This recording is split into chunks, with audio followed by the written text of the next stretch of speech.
Good morning everyone. Today we will discuss the topic electrical resistance of class 12 physics. Okay. देखिए कल हम लोगों ने स्टडी किया था हमारा टॉपिक कल भी था इलेक्ट्रिकल रेजिस्टेंस। तो इलेक्ट्रिकल रेजिस्टेंस जब हेडिंग डाल दिया है तो आपको हम इलेक्ट्रिकल रेजिस्टेंस के बारे में कुछ बता देते हैं। What is electrical resistance? As you already have studied in class 10 that the property of any material to resist the flow of current, मतलब कि किसी भी मटेरियल की वो प्रॉपर्टी जिसकी वजह से वो उसमें करंट के फ्लो को क्या करता है, अपोज करता है, करंट के फ्लो को अपोज करता है। तो हम लोगों ने वहाँ पे पढ़ा था V equal to I into R, जिसको हम ओम्स लॉ बोलते हैं। यहाँ से I equal to V by R, हमारा I equal to V by I यहाँ से निकल के आया था, ठीक है। और ये R क्या होता है? For any given material R is always constant but it depends on the length and area of the conductor, ठीक है। इसी के आगे हम आगे बढ़ते हैं।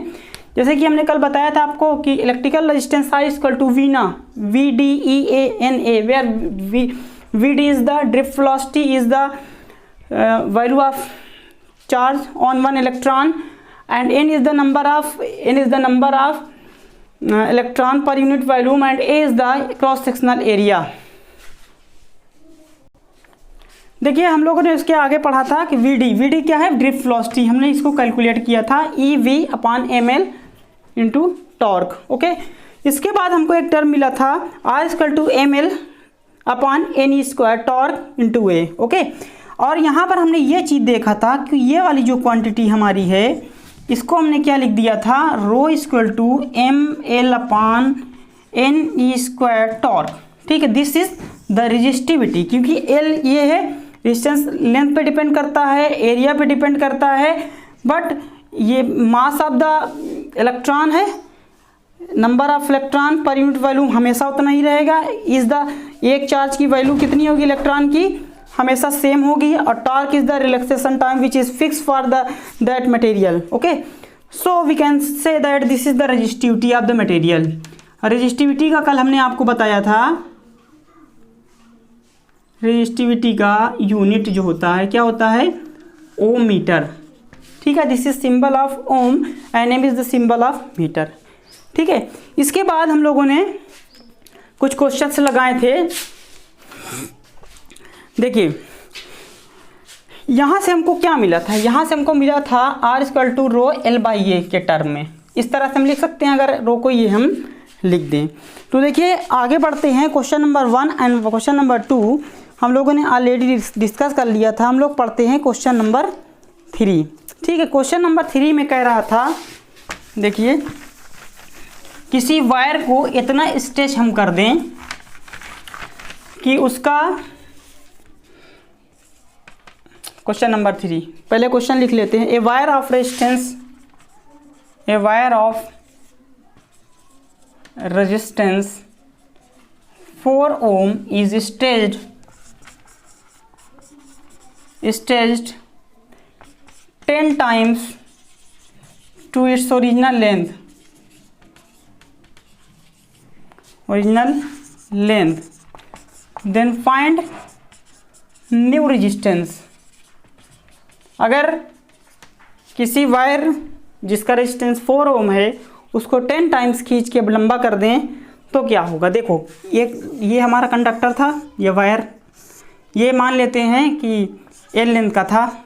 अब हमको करना क्या है, हमको करना ये है कि इसको खींच के लंबा कर दिया। ये लंबा करेंगे तो ये बदल जाएगा ना, ये क्या हुआ, ये 10 एल हो गया, ठीक है। चाहे तो आप पहले वाले मेथड से कर सकते हो, बाद वाले यहाँ पर ए था, यहाँ पर ए डैश था, उस मेथड से भी कर सकते हो जैसे कि हमने लास्ट क्लास में बताया। अगर आपको डायरेक्ट करना है इस तरह क्वेश्चन को, सॉल्यूशन देखिए, फार्मूला हमने कल बताया था, इसको याद रखिएगा। R dash equal to N square into R. N times increase या डिक्रीज, कंप्रेस या स्ट्रेच के केस में ये फार्मूला यूज़ करेंगे। अब आर डैश इक्वल टू लिखेंगे, एन इक्वल टू कितना है यहाँ पर, एन इक्वल टू है 10 टाइम्स है, और एन देखिए ध्यान दीजिएगा यहाँ आपका एन जो है ये नंबर ऑफ इलेक्ट्रॉन पर यूनिट वॉल्यूम नहीं है, ये क्या है, नंबर है, कितने टाइम्स हो रहा चेंज। और रेजिस्टेंस की वैल्यू कितनी है, 4 ओम है। ठीक है, तो यहाँ पुट कर दो 10 का स्क्वायर इंटू 4, 10 का स्क्वायर 100 होता है, 4 यानी 400 ohm. This is the answer. Okay,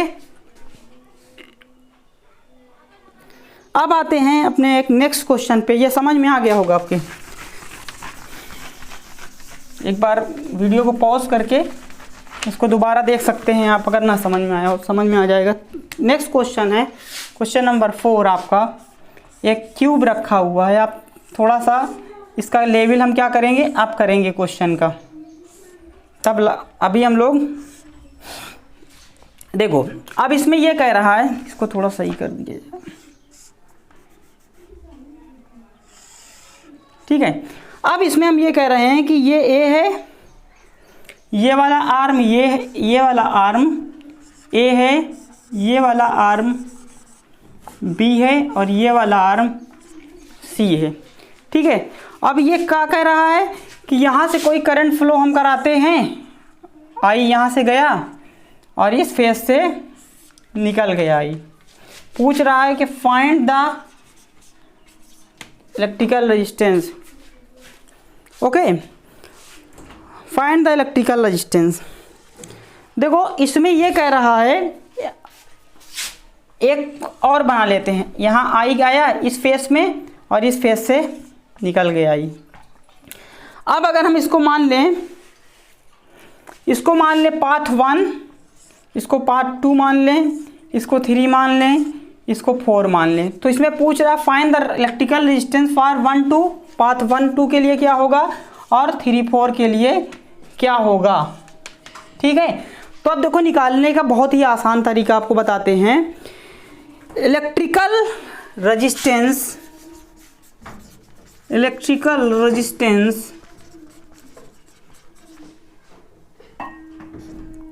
through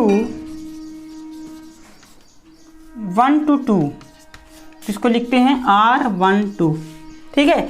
R12 क्या होगा, R12 देखो R12 जब हम लिखेंगे तो इसके लिए लेंथ कितनी हो जाएगी। देखो इस फेस से इस फेस की बात कर रहा है, तो इस फेस से इस फेस का मतलब ये वाला। इसके लिए देखो ध्यान से देखिए, कोई भी अगर मान लो ये क्यूब रखा है तो ऐसे जा रहा है, तो ये वाली आर्म कितनी है, सी है, दिख रहा होगा आपको, यहाँ से यहाँ तक कितना, ये ज़मीन तक है पूरा, upper side to lower side, ठीक है। तो ये साइड कितनी है, सी है, तो लेंथ इसकी कितनी हो गई, ध्यान से देखिएगा, लेंथ इक्वल टू सी। कब, जब 1 to 2 की बात कर रहे हैं तो लेंथ इसकी कितनी है, सी, ये भी इतना ही होगा, ये वाला पॉइंट भी इतना ही होगा, यानी ऊपर वाला जो सरफेस है ये वाला जो आपका सरफेस है और नीचे वाला जो सरफेस है एकदम बॉटम पे है, उनके बीच का डिस्टेंस कितना है, सी है। तो सी उसका क्या हुआ, लेंथ हुआ जिस कंडक्टर में फ्लो होना है। और एरिया क्या हो जाएगा, एरिया हो जाएगा लेंथ के अलावा ब्रेथ और हाइट ले लेंगे, तो सी ले लिया लेंथ, तो बी और ए क्या हो गया, एरिया हो गया इसका, तो ए इक्वल टू हो जाएगा ए इंटू बी, ठीक है। तो अब लिख दे 1 to 2 के लिए रो इंटू लेंथ, देखो ये वाला फार्मूला यूज़ करेंगे, r equal to rho L by a, ठीक है।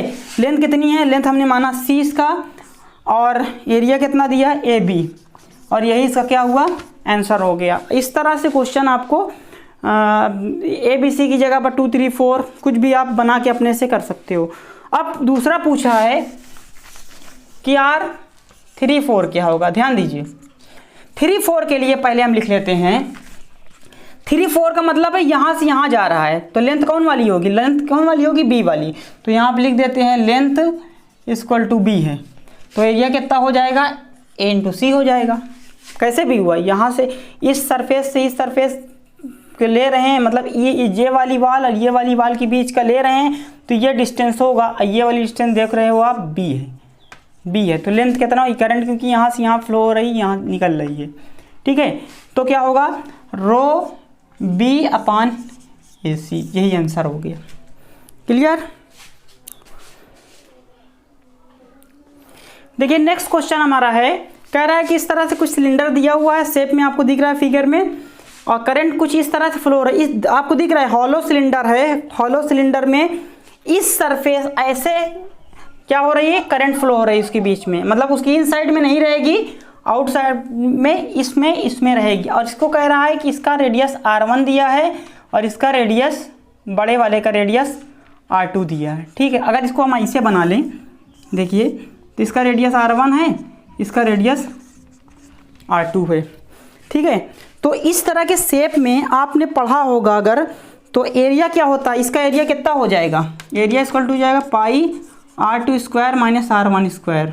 टोटल एरिया कितना हो जाएगा, इसका एरिया अगर निकालें, देखिए इस पोर्शन का एरिया निकाल रहे हैं हम लोग, इस पोर्शन का कितना हो जाएगा, पूरा एरिया माइनस पहले वाले का एरिया। ठीक है, पूरा एरिया में से पाई r स्क्वायर घटाएंगे तो क्या आएगा, ये आएगा। आप रेजिस्टेंस इसमें पूछा गया है कि what is the electrical resistance, तो r इक्वल टू क्या हो जाएगा, r इक्वल टू, और देखो इसमें याद रखिएगा इसमें रो रेजिस्टिविटी दिया है, एल लेंथ का दिया हुआ है कुछ। ठीक है, किस लेंथ का दिया है, लेंथ एल है, नहीं दिया रहेगा तो अपने से एल मान लेना, rho L by A formula लगाएंगे। अब आर की वैल्यू हम क्या करेंगे, ए की value pi r2 square minus r1 square, and this is the result. ठीक है, ये हो गया हमारा आंसर। लेकिन ध्यान रखिएगा कि जब करंट ऐसे फ्लो हो रही हो उस केस में होगा। देखिए नेक्स्ट क्वेश्चन है क्वेश्चन नंबर 5। इसमें सेम होलो टाइप सिलेंडर है जो जिसमें कह रहा है कि कुछ इस तरह से करंट फ्लो हो रही है। उस तरह का मतलब समझ रहे होगे, चारों तरफ से ऐसे होगी, पूरे में इधर है इधर साइड, यानी इसको अगर हम बनाएं तो कुछ इस तरह से बना सकते हैं, करंट ऐसे फ्लो हो रही, ऐसे पूरे में, हर में, चारों तरफ, समझ रहे होगे। ये अगर इस फिर से बना देते हैं तो यहाँ पर ऐसे इमेजिन कर लीजिए इसको अपना। ठीक है, ऐसे करंट फ्लो हो रहा है यहाँ से यहाँ तक के बीच में। तो सबसे पहला क्या करेंगे, अगर हम इसको दूसरे साइड का एक कट लेते हैं, इसका ये वाले पोर्शन का इतना कट लेते हैं, और तो क्या होगा, ये कुछ सिलेंडर हमको निकलेगा, एक सिलेंडर निकलेगा, एलिमेंटल कट लेना है। इसमें उस तरह से सॉल्व नहीं होगा जैसे किया था, तो ध्यान रखिएगा किस तरह से करंट फ्लो हो रही है वो शेप पे डिपेंड करता है। इसकी एक सिलेंडर इसमें का R1 वाला नहीं लेंगे, देखिए यहाँ तक का नहीं लेंगे, इसके बीच का कोई एक सिलेंडर ले लेंगे। बीच में कौन सा सिलेंडर, इस तरह से कुछ मिल जाएगा ना, इस तरह से कुछ मिलेगा सिलेंडर ना। बीच में एक कट लेते हैं, जिस कट को हमने एक निकाल लिया, पूरा का पूरा सिलेंडर से कट निकाल, क्योंकि ये वाला बीच में सॉलिड है तो इसका एक पार्ट हमने ले लिया, जिसकी थिकनेस हमने मान लिया कितनी है, dr है। ठीक है, और वो सेंटर से r डिस्टेंस पे है, कुछ इस तरह से समझ सकते हो। एलिमेंटल जो कट है, देखिए एलिमेंटल कट लिया है, काटा है सिलेंडर, वो इस तरह से कुछ बन के आ रहा है। उसकी लेंथ कितनी है, l है, क्योंकि लेंथ पहले l थी, तो अगर सिलेंडर का एलिमेंटल कट करेंगे तो क्या मिलेगा, l लेंथ ही मिलेगी हमको, और कुछ इस तरह से दिखेगा। तो एरिया क्या हो जाएगा, इसमें भी रेजिस्टेंस पूछ रहा है, तो देखिए एरिया क्या हो जाएगा, एरिया इसका क्या होता है, सरफेस एरिया लेंगे, इसको नहीं लेंगे, सिर्फ सरफेस एरिया 2 पाई RL होता है। ठीक है, और यहाँ पर लिख दीजिएगा एलिमेंटल रेजिस्टेंस। एलिमेंटल रेजिस्टेंस का मतलब टोटल रेजिस्टेंस नहीं, सिर्फ इस रिंग का रेजिस्टेंस। टोटल रेजिस्टेंस कितना हो जाएगा, D कैपिटल R, क्या होगा, D capital R equal to rho L कितना है, L का मतलब यहाँ थिकनेस की बात कर रहा है, L हो जाएगा dr अपान a कितना है, 2 पाई RL। ओके, तो dr एलिमेंटल कट का एरिया कितना हो गया, रेजिस्टेंस कितना हो गया, ये हो गया। अब इसको हम मिटाते हैं। फिगर देखने के लिए दोबारा रिकैप कर सकते हो आप वीडियो को, या पॉज करके देख लो। देखो dr इक्वल टू ये हो गया। अब देखो ध्यान दो आप, अगर आप ध्यान से देखते हो तो इंटीग्रेशन जब इस पे लगाएंगे dr पे तो क्या हो जाएगा, ये r हो जाएगा। ठीक है, अब इस पे इंटीग्रेशन लगाते हैं, कहाँ से कहाँ तक r था, r1 से लेकर के r2 तक था ना, ये r1 से स्मॉल वाले का r1 और r2, तो r1 रो dr अपान 2 पाई RL, तो इसमें से एक कांस्टेंट वाला टर्म रो है अपान 2 पाई L है, क्या आया 1 बाई r dr, r1 से r2। ठीक है, तो रो बाई 2 पाई L, इसका वेल नोन पता ही है, 1 बाई r dr का होता है log r2 minus log r1। अब ये फार्मूला हमने क्लास 11 में भी आपको पढ़ाया था कि log a माइनस log b इक्वल टू होता है log a बाई बी। इसको लिखा जा सकता है rho by 2 pi l log r2 बाई r1 and this is the final total resistance of the given body. Okay, देखिए एक क्वेश्चन आपका बहुत इंपॉर्टेंट क्वेश्चन है और बहुत ही कंसेप्चुअल क्वेश्चन। इसमें एक फ्रस्टम दिया है, इसको क्या बोलते हैं, फ्रस्टम। पता होगा ये फिगर फ्रस्टम है। इस फ्रस्टम का रेजिस्टिविटी हमको दिया है रो, ठीक है, और कह रहा है कुछ इस तरह से करंट सेंटर से पास हो रहा है, ठीक है। अब इसकी स्मॉल रेडियस ए है, बड़ी वाली रेडियस लार्ज रेडियस बी है फ्रस्टम की।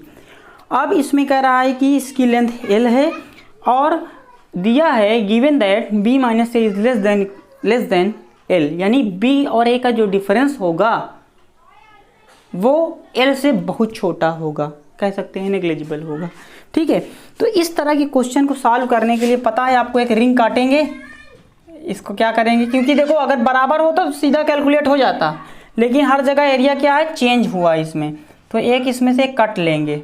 क्या करेंगे, एक फ्रस्टम का इस जगह पे कट लेंगे और यहाँ से मान लेंगे इसके स्टार्टिंग पॉइंट से वो x डिस्टेंस पे है। कहाँ पे है, h डिस्टेंस पे है। तो ये a है, अगर ये a है ये भी a होगा तो ये भी a होना चाहिए ना, नहीं होगा क्योंकि यहाँ के डिस्टेंस देखिए, यहाँ की डिस्टेंस बढ़ गई है, ठीक है।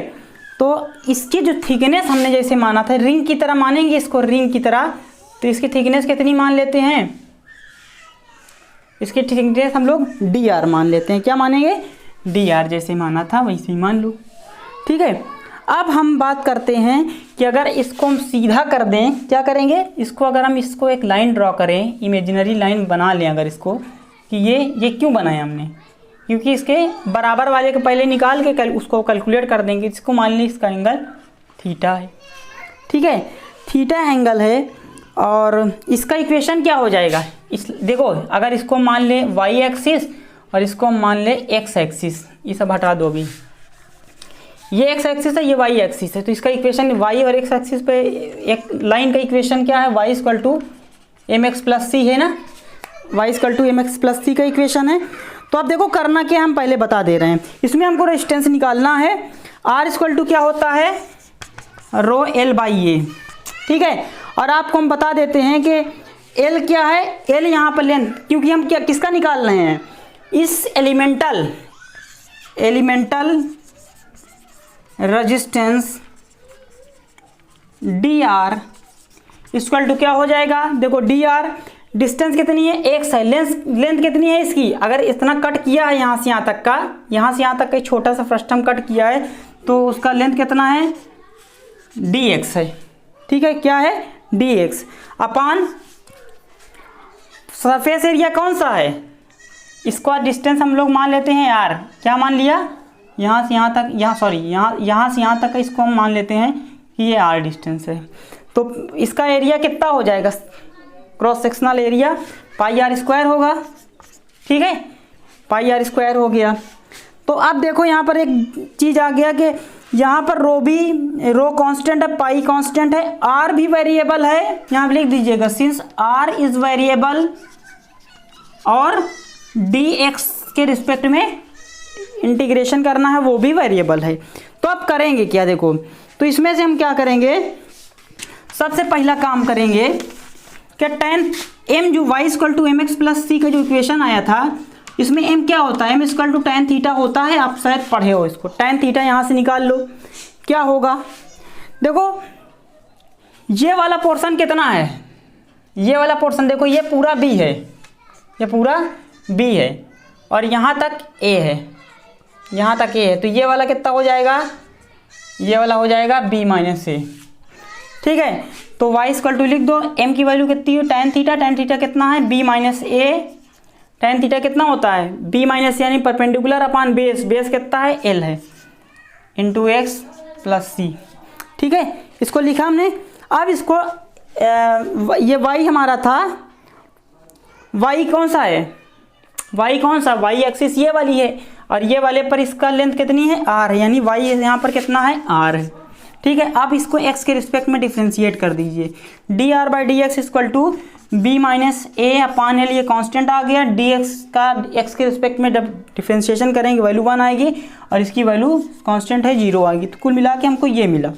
ठीक है, अब हमको इसमें से डी एक्स निकाल लेना है। डी एक्स कैसे निकलेगा, इसी में से जब डी एक्स निकालोगे डी एक्स इक्वल टू हो जाएगा L by B minus A into D R. पहले इतना pause the video to note it down, उसके आगे बताते हैं। ठीक, नोट हो गया, चलिए आगे करते हैं।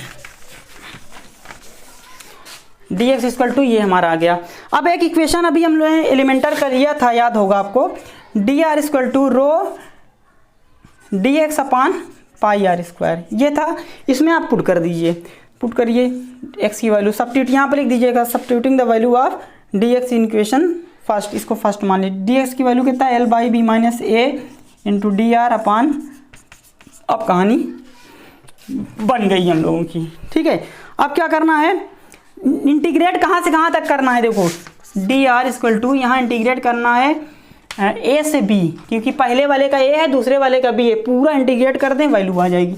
Rho L by B minus A upon pi R square D R, तो इसको मेरे से सारे कॉन्स्टेंटर बाहर, rho L by B minus A into pi R square integration of A to B 1 by R square D R. ठीक है, अब इसको कैलकुलेट कैसे करेंगे, देखो करके बता दे रहे हैं पूरा। आर ये होगा rho L by B minus A pi R square, उसका क्या हो जाएगा, माइनस आर की पावर -1 ए टू बी। ठीक है, अब देखिए, अब यहाँ पर माइनस बाहर निकल ले लीजिए, rho L by B minus A pi R square, ये हो जाएगा 1 बाई आर होगा ना, तो 1 बाई आर की जगह पर 1 बाई बी माइनस 1 बाई ए लिख सकते हैं इसको हम। ठीक है, आगे कैलकुलेट करो, देखो यहाँ माइनस लगा, यहाँ बी माइनस ए है, तो इस माइनस का इस्तेमाल अगर इसमें कर लें तो ए माइनस बी हो जाएगा। क्या होगा यहाँ पर, बी माइनस ए, या माइनस हटाया तो B minus A minus B हो गया। अब देखो rho L by A minus B pi R square, इसका एलसीएम लोगे तो A minus B by A B, तो A minus B cancel out हो गया। आर कितना मिला, rho L by pi R square A B, and this is the final result. Clear, thank you for watching this video. Next मिलते हैं कल।